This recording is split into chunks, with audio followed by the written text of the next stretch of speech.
very much. And thank you for having me. Let's go ahead and get right on into the discussion. A bit about myself. I am an adjunct professor at DePaul. I teach pricing strategy at DePaul University. I also teach marketing and market research, but pricing is really my focus. Pricing is always a contentious issue at every company I work with and everybody I meet. It is a contentious issue. There are always different pressures. And if you take a look at pricing as a CFO, you're well aware. You're working on trying to get the right price. If you price too high, you know you're not going to sell enough items. But in the worst case, you'll actually get accused of price gouging, being market unfair, having some challenges with your actual clients, saying not even no traction, but you are breaking the ethics of pricing. And I've seen this in a few cases. It happens mostly with consumer products, not so much with software, but I've seen it. And pricing too low, well, companies, I've noticed with entrepreneurial companies, the tendency is to price really low and go for volume, and the results are usually disastrous. They just don't work. One of the great examples in Chicago is the Razr, when it first came out by Motorola, was the best phone in the world. It was the top of the iPhone, right? It was the iPhone of its day. Within 2 years, Xander changed the price of the Razr from $250 a unit to about $125 a unit, taking out all of his margin. And a year after that, Motorola had to lay off people. I mean, it's a common problem. Best companies and worst. The big companies and small companies have the same challenge of lowering the price too quickly. And how do you prevent that from happening? When do you lower price? How do you manage price appropriately? It's a basic challenge. Good. If you take a look at what's involved in the pricing challenge, you of course have your stakeholders. Your board is going to yell at you when you get your pricing wrong. And you've been in those conversations, and they get upset, but they don't actually tell you how to price because they don't have enough information. Your customers will tell you your pricing is wrong because they either don't buy or they're taking everything you got and you got nothing left on the table. And it's up to the executives to really manage the pricing challenge. But if you take a look at the different departments within an organization, pricing is a cross-organizational function. Look at your CFO. I mean, your financial reporting is your basic function, and you will always be looking at your general bias is towards higher contribution margins and pricing. I've seen this. It's just a general bias.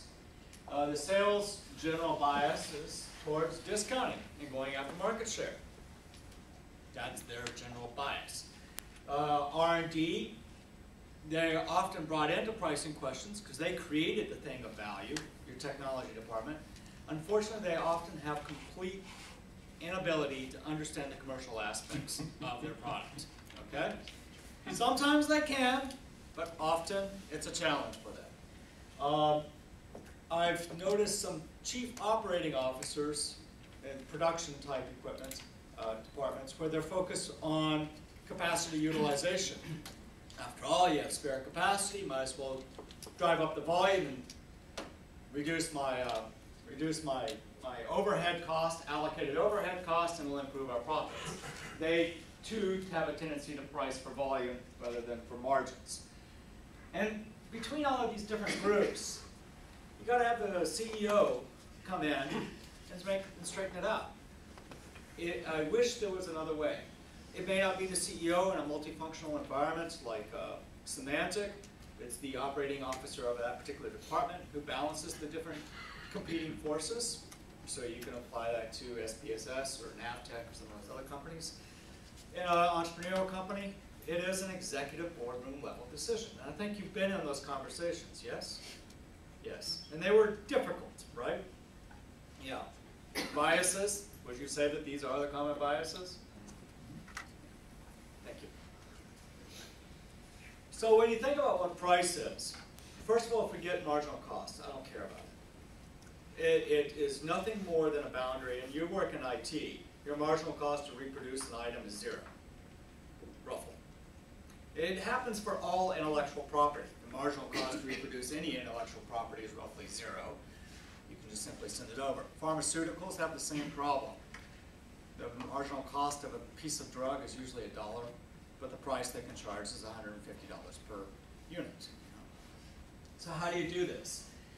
You take a look at price, and what is it? It is the number that affixes the value change between the customer and you, the company. How much value does the customer place upon the product you're putting out there, and can you capture that value? Standard profit equation. I'm assuming finance people can handle this. Yes? Take a look at this profit equation. Now we have handouts. Grab yourself a handout. Profit is, I use pi. Profit, of course, quantity, margin, fixed cost issues. Take a look at any one of those issues and let's try to improve them. Your price, your quantity, your fixed cost, your variable cost. Let's say we do a 1% improvement on that variable. Reduce your variable cost by 1%, your fixed cost by 1%. Improve your quantity by 1%. Improve your price by 1%. Example firm, right here. Nice little example firm. Price is $5 a unit. Variable cost $3 a unit. I'm taking an entrepreneurial example. Quantity 200,000 units, and your fixed cost is 325,000. That's what, 3 management people. And let's try to improve one of those 3 variables by 1%. What do you get? Initial profitability is 75,000. You improve them all, and you look at this. Price will always give you the biggest bang for the buck. 13% improvement in profitability by increasing your price by 1%. No other lever in your firm will have a larger impact on the success of your firm than your price. So how do you get price right? You've been in those conversations, and they've not been easy, and you know getting it right is important.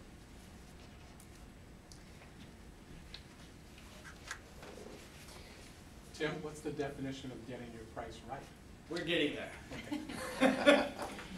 Which goes exactly into this challenge. Yeah, y'all are free to interrupt me at any point. I do, after all, teach both undergrads and grads. And grads are usually more polite, like y'all are, but I also teach undergrads, and that's a bit more in-your-face issue here.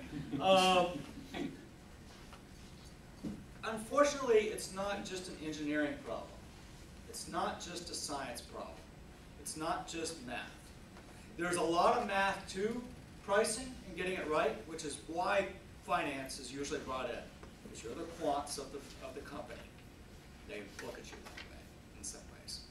And you're brought in to help do the quantitative modeling. Sometimes. Depends on the size of the firm and the nature of your product. But there's a lot of qualitative issues. If I used price elasticity to measure basic finance, basic economics, I can measure my price elasticity, I optimize my price based upon price elasticity and my elasticity of demand, right? I can do this, do the equations. It's not a difficult challenge. Problem with this is the company can change the elasticity of demand of their customers. What you do as a company, as a marketing, the marketing part, what they do changes their elasticity of demand. And you want them to do this.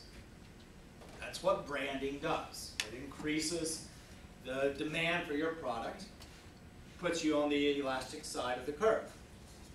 That's the point of branding. So the company actually has great influence over the elasticity of demand. That's the art part of it. How do you influence it? How do you handle bundling? How do you handle add-ons? How do you model this? What model is appropriate when you use one pricing technique versus another? That's the basic challenge of pricing, why it's a cross-functional issue. Quantitative marketing, making sure that you get your right price as well as you can, and the qualitative marketing, influencing the willingness to pay, your industry dynamics, your international markets, how do you handle Germany versus the US? It's not the same market, the pricing dynamics are different, and it's not just going to do taxation. So it's an art and it's a science. And now, right to your question, you can pause it.